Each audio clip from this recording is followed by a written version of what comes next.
आ गई तुम? देखिए ना, तुम कर क्या रहे हो? कुछ नहीं यार, बस कुछ कंपनीज को अपना सीवी मेल कर रहा था। बस सीवी भेजते रहना, जॉब तो तुम्हें मिल नहीं रही है। खैर वो सब छोड़ो, मैंने सुना कि तुम्हारा प्रमोशन हो गया। कांग्रेचुलेशंस यार। प्रमोशन ना काम करने से मिलती है, तुम्हारी तरह या कंबल में बैठने से नहीं मिलती है। अरे तो मैं ट्राई तो कर रहा हूँ ना, कम से कम। ट्राई तो कर रहा हूँ, ट्राई करने से कुछ नहीं होता है। सारा दिन ना मैं कमाती हूँ, घर के काम मैं करती हूँ, तुम बस घर में बैठते हो और कुछ नहीं करते हो। यार 2 महीने पहले तक तुम्हारी भी तो जॉब नहीं थी ना, तुम्हें मिल गई तो मुझे भी मिल जाएगी ना। एक्सक्यूज मी, मुझसे कंपेयर करने की जरूरत नहीं है अपने आप को। आई बात समझ में? मैं कोई कंपेयर नहीं कर रहा हूँ, मैं बता रहा हूँ कि अच्छा वक्त बुरा वक्त सबका आता रहता है। अभी बुरा वक्त है तो थोड़े दिन झेल लो। पिछले 2 महीने से ना मैं पेशेंस ही रख रही हूँ और कुछ नहीं कर रही हूँ। दुनिया के पति ना कमा के लाते हैं और यहाँ देखो कि मेरा पति मेरी ही कमाई पे ऐश कर रहा है। बस गुरप्रीत, बस बहुत हो गया, मुझे रहना ही नहीं है। अरे जाता आ रही हो तुम? मैं इस घर को छोड़ के जा रही हूँ, मुझे नहीं रहना। अरे हर्षिता, हर्षिता।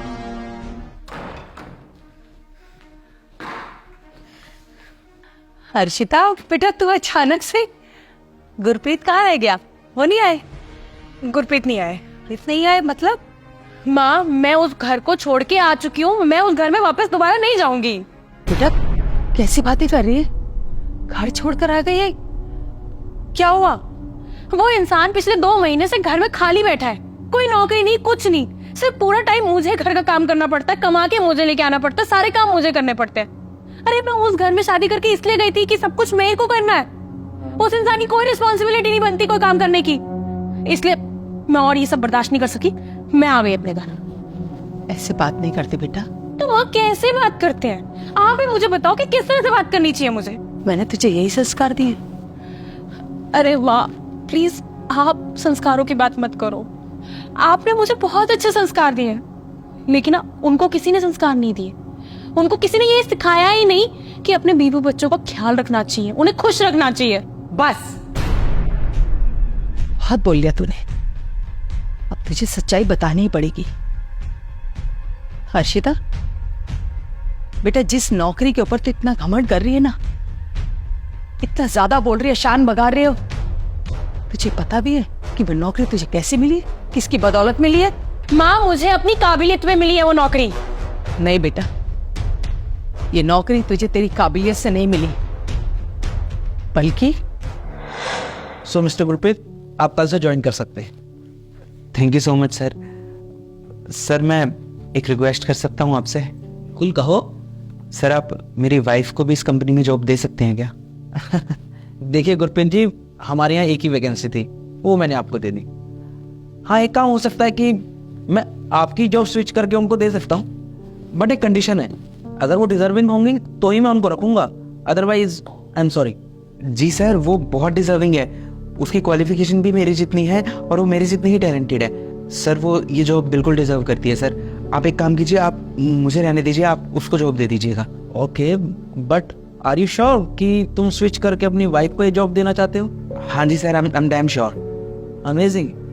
लेकिन गुरप्रीत जी एक बात कहूँ, ये पहला ऐसा केस मेरे सामने आया है कि एक हस्बैंड अपनी जॉब छोड़ के अपनी वाइफ के लिए सेक्रीफाइस कर रहा है, मतलब कुछ समझ नहीं पा रहा हूँ मैं। दरअसल सर हमारी लव मैरिज हुई थी और 2 साल हो गए हैं उसकी पढ़ाई कंप्लीट हुए, लेकिन उसको कहीं जॉब नहीं मिली, और अगर अब भी उसे जॉब ना मिली ना तो वो डिप्रेशन में चली जाएगी, और मैं नहीं चाहता हूँ कि ऐसा कुछ हो, क्योंकि वो डिजर्विंग भी है।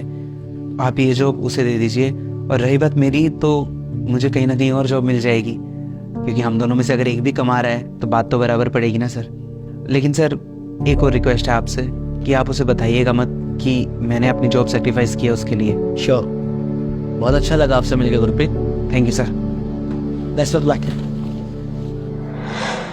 पता है बेटा, गुरप्रीत चाहता तो ये नौकरी खुद ले लेता और आज शायद तेरे से भी बड़े मुकाम पे पहुंच जाता, लेकिन उस वक्त उसने सिर्फ तेरे बारे में सोचा। अरे अपनी ये नौकरी तुझे देकर वो खुद खाली बैठा है, रोज नई नौकरियों की तलाश कर रहे, लेकिन फिर भी उसने तुझे बात नहीं बताई, और तू, तेरे दिमाग पर इस नौकरी का, इस पैसे का इतना घमंड चढ़ गया, इतना नशा हो गया कि तू भूल गई कि घर परिवार में कैसे बात की जाती है। बेटा ये बात मैं तुझे बहुत पहले बता देती, लेकिन गुरप्रीत ने मुझे मना किया था कि माँ ये बात हर्षिता को मत बताना, शायद उसके आत्मसम्मान को चोट पहुंचे, उसे अच्छा ना लगे। अगर मैंने आज भी ये बात तुझे नहीं बताई ना, तो तुझे कभी पता नहीं चलेगा कि जिसको तू नाकारा निकम्मा बोल रही है, इतना उल्टा सीधा बोल रही है, उस लड़के ने तेरे लिए क्या किया है। अपना करियर, अपना फ्यूचर सब दांव पे लगा दिया, खत्म कर लिया।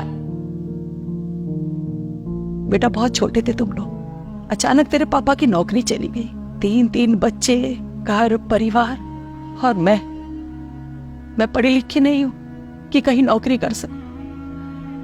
दिन रात परेशान रहने लगे, लगातार नौकरियों के लिए भागते, इधर से उधर हाथ पैर मारते, मगर कहीं कुछ हाथ ही नहीं लग रहा था। उन्हें इस बात की ज्यादा चिंता थी कि मेरे बच्चे कैसे पलेंगे, उनके लिए कैसे क्या करूं। तब मैंने जो भी मेरी हैसियत के हिसाब से काम मिला ना, उनका हाथ बटाने के लिए मैंने सब किया। 6 महीने तक मैंने काम करके इस घर को चलाया, तेरे पापा को सहारा दिया।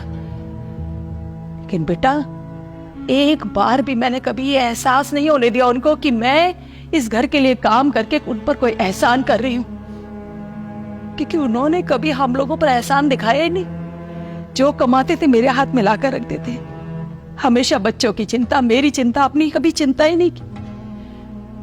फिर मैं कैसे कह दूं कि मैं काम करके तुम पर एहसान कर रही हूं। ऐसे ही बेटा गुरप्रीत ने आज तक कभी नहीं कहा कि ये नौकरी उसके लिए थी, उसकी काबिलियत पे उसे मिली थी, जो उसने सिर्फ तुझे इस वजह से दे दी कि तू डिप्रेशन में न चली जाए, कि तू ऑलरेडी बहुत डिप्रेशन में थी। ठीक है, आज के बाद ना अगर मेरे घर आना हो कभी, तो गुरप्रीत के साथ आना। लड़ झगड़ कर कभी मेरे घर आए ना, तो ये दरवाजा तेरे लिए हमेशा बंद मिलेगा। ये बैग उठा, अभी इसी वक्त घर चले जा। और अगर मेरी बातों का जरा भी असर हुआ हो ना बेटा तुझ पर, और समझ आया हो, तो माफी मांगना उससे, और जिंदगी में ऐसी गलती कभी मत करना। जा।